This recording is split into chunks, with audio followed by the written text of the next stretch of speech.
Hello, welcome to the Comic Coach podcast with me, Em Stroud, the podcast that is here to help you have more impact and leadership in life. And I hope you've had a very good week, or shall we say 10 days, because it has actually been 10 days since I have released a podcast. I know, it's like life happens, right? Crazy, crazy idea.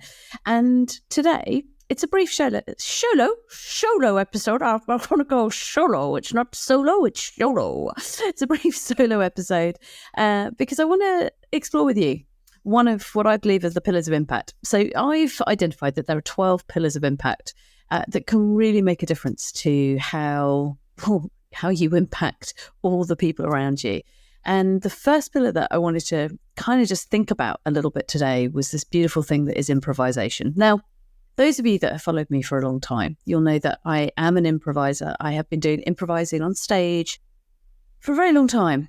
I've just realised that it's creeping up towards 30 years, which is a terrifying thought. So this is not some little hobby that I've started. This is not something that I'm just doing as a nice pastime. This is something that I have spent a long time exploring and playing with and learning. And I wanted to share with you all some of the key things that really help everybody that I come across develop better impact and feel more confident within themselves, especially at those moments where no matter how much rehearsal you've done, no matter how much prep you've done, there are always going to be time in life where people will come and start asking you different questions. Let's face it, that is life, right? People will always come in and go, oh, Em, at a moment when you haven't planned that, or, and there's always these moments. So how do you really improvise, and what does it really mean? So for me, improvisation are the skills that enable us to find the best of our knowledge to come out with at any particular moment. So improv is not about winging it. It's not about blagging it. It's not about, I'm going to just try and do some bluster. It's so far from that. It's about allowing that moment to take that time to access your knowledge and then come out with the best answer you possibly can. And sometimes the best answer that you possibly can come up with is, that's a brilliant question, and I don't know the answer to it. So what are the skills of improvisation? Now, I'm talking here, obviously, in terms of the context of business and the terms of when you're out and about, whether that's at meetings, whether that's engaging with new clients, whether that's working with your boss, whether that's at an interview.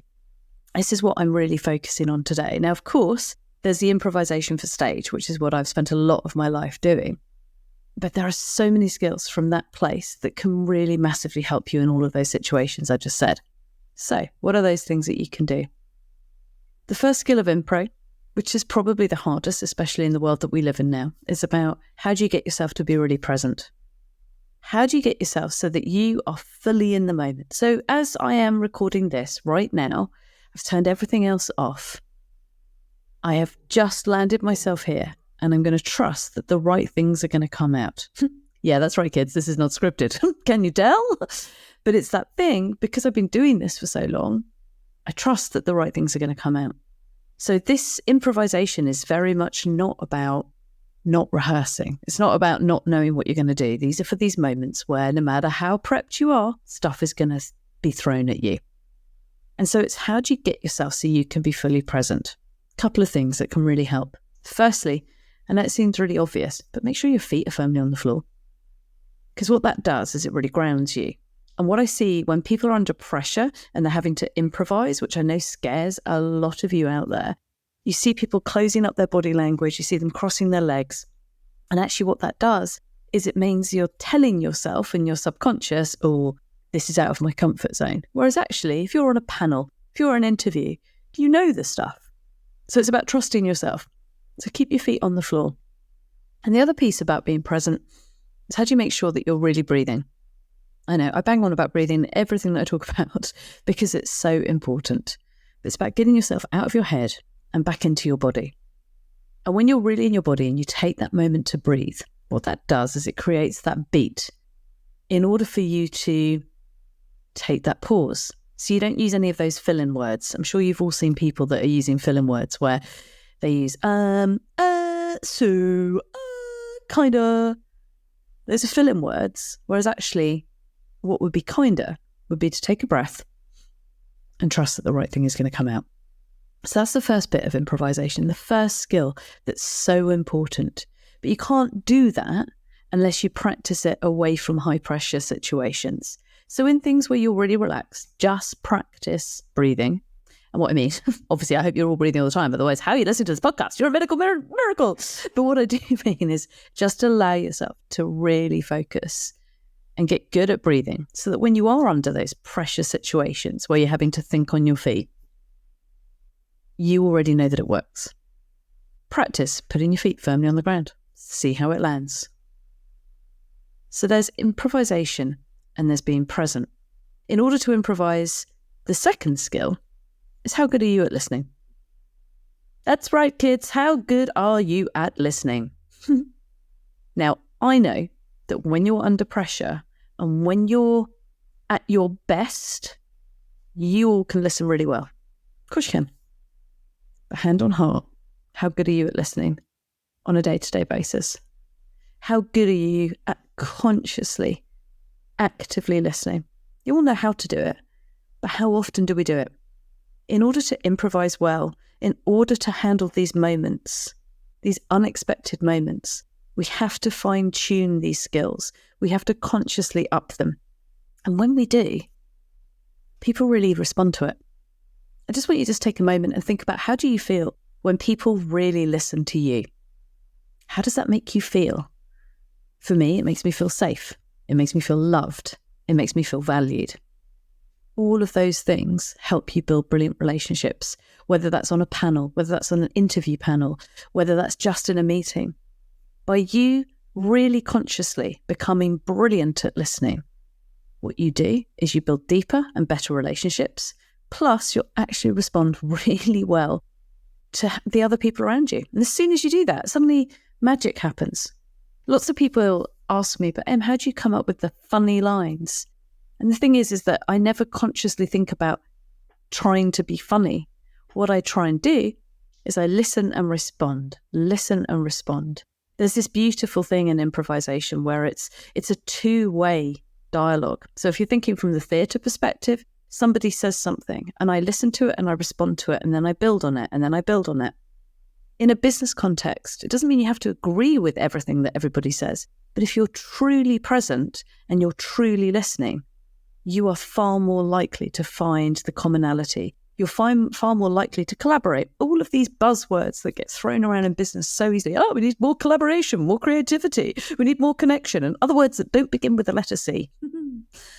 But for me, it's so, so important that you really, truly listen. But it's not only about listening to others, it's also about listening to self. So when you take that breath, what that does is it allows you that moment to find your own knowledge. It allows you that moment to really come in and really ground. So listening is a really good thing. And the third skill of improvisation, I mean, obviously there's loads, but these are the highlight ones, just to kind of give you access to this world that I've spent 20 odd years, 30 odd years. I've just realised I've just taken 10 years off my own life. It's okay, I can. It's my podcast. I can do whatever I like. But can you imagine it? Everybody would be running a podcast. Can you imagine if everybody was like, yes, do a podcast. You just gradually lose years of your life. Still stay an expert, still know your stuff, but you can just lose decades of age. So suddenly I'm now back in my 30s. Hurrah, look at that. It's just happened on a Monday morning. It's very exciting. And so for me, the third thing is about accepting offers. So what just happened there to me is an example of me naturally accepting the offers that I gave myself. So I made a tangent. I went off on a little M bit. I said something that I wasn't expecting myself to say. I found myself slightly funny and then I had a little bit of banter about it. That was me accepting my own offer. Now, I know for a lot of people, if they've been recording a podcast and been like, here are my 3 points that I must get across, they'd be like, oh, I better go back because I went off and I got it a bit wrong. Those moments, that's what we do in impro terms where we are blocking ourselves. So we've said something and then we go, yeah, no, that wasn't good enough. No. And part of this is that the mindset as improvisers is that everything is allowed. So you accept these offers. This doesn't mean that improvisers, we don't put boundaries in so that we feel safe and have psychological safety as a group, as a troupe? Of course we do. But within that space, on stage, we accept what other people bring and we build on it and we work with it. And as a result, we can create amazing worlds that have never existed and never will again. And the audience comes with us. Now, in a business context, this is that moment where I've met so many people who are very much, oh, well, I can't say that in case might be seen a bit too out there. Or this could be seen as a little bit too much, or a little bit too silly, or a little bit too fill in your own gaps. In essence, what you're doing is you're blocking yourself because you're so worried about what others will say that you then block yourself from saying it. And the amount of times that I've met people who've sat around a room and then not said something because they're like, better not say that. That's blocking yourself. And then somebody else says it and everyone goes, that's a great idea. If you're nodding as you're listening to this, wherever you are in the world, we know that is one of the ways that we all hold ourselves back. So accepting offers is about really allowing ourselves to go, this is what feels right to say right now. This is that moment. And how do we do that? Well, for me, it's about really kind of cultivating a beautiful mindset. And the mindset, and many of you will have come across this before, it's about the yes and mindset versus the yes but mindset.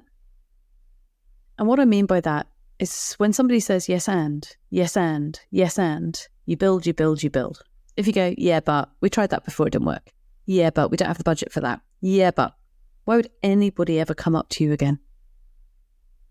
Now, this is not to say that the word no is not important. In life and in business, being able to say no gives real clarity. That's not what I'm talking about here. What I'm talking about is allowing somebody else to be really heard and taking their offer and building on it. And if you're not sure, and if your natural instinct is to go, yeah, but we tried it, it didn't work, then I wonder how you could go into yes, how. So what that does is it flips the language and it turns it back on the person that has come to you with an idea. So let's say Rob from marketing. So it's Rob from marketing in me. I think I must have met somebody in a former life about Rob from marketing. But let's say Rob from marketing comes to me and goes, hi, I'm Rob from marketing. I'm like, hi, I've just met you. Yeah, it's nice to meet you. And then Rob comes up and he's talking to me and he's like, I really think you should think about doing some reels on your Instagram. And I'd be like, already am. Yeah, but I don't really want to do anymore because it don't really work. Why would Rob from marketing ever come and ask me anything again? But if I came to him and he went, hi, I'm Rob from marketing. I really think you should do some more reels on your Instagram account. And I go, yeah, so how do you think that's going to enhance what it is that I'm doing already? He'd go, oh, well, I've thought about this. And actually, X, Y, Z. And you see, I don't know why Rob from marketing has got that kind of voice, but clearly Rob from marketing has. But you see how the mindset of yes, how, it's a very beautiful, coachy way of doing things. So these are the three, for me, fundamental skills of improvising, taken from the theatre world and then put into the context of business and, dare I say it, life. How often do we block our own kids because we think we know what they're about to say, or we think we already know better? And so there's all of these skills: being present, listening without an agenda. Guilty, have a nearly teenage boy. Sometimes I have my own agenda. Need to get better at doing that. And then that beautiful idea about yes and. These are the three building blocks for brilliant improvisation for impact. Now, of course, there are more. Of course, there's nuances. And you need to feel these for yourself to know that they work. You need to evidence them for yourself, because otherwise, I am just a podcast. I'm just a voice that you've listened to and you've gone, yeah, that makes sense. You need to do this. Try it. Feel it for yourself. So there's improvisation. And that's why, for me, if you are a leader, an entrepreneur, or a senior business person, or a business owner, the skills of improvisation is really important, because what it does is when you're really good at it, it can demonstrate huge levels of confidence, huge levels of authority. And it can just help you in those moments where I witness so many people looking a little bit awkward, a little bit conscious. If you know and have explored these skills, you're going to carry on looking as awesome as you already do, or maybe even better. And so if this has landed with you, and if you're near London, in the UK, obviously, because I'm aware there are Londons and other places. London is not the centre of everybody's world. Then do come and join me at the Leadership School of Impact on the 13th of December, because I have a whole day where I'm going to be working with awesome people like you all around these topics of improvisation and all these skills. So if you do want to come, it'd be lovely to see you. So just go on www.leadershipschoolofimpact.com. I'll put that in. I don't know why I said that so fast. That was weird. So on the 13th of December, do come along, come and explore improv with me. Like I said, I've been in it for a long time. And if this has landed with you and you want to know more, but you're not in London or you can't make it or whatever, and you've got any other questions about improv, do let me know, because this is my month about improvisation. So there you go. So that's the end of the Comic Coach podcast with me, Em Strand. Hope you're brilliant. Do like it, do subscribe, do all of those fabulous things. And I will catch up with you next week. I promise it will be next week because I'm not away. So therefore it will happen. So that's good. And have a splendid week and carry on creating awesome impact wherever you go. Take good care. Speak to you soon. Bye.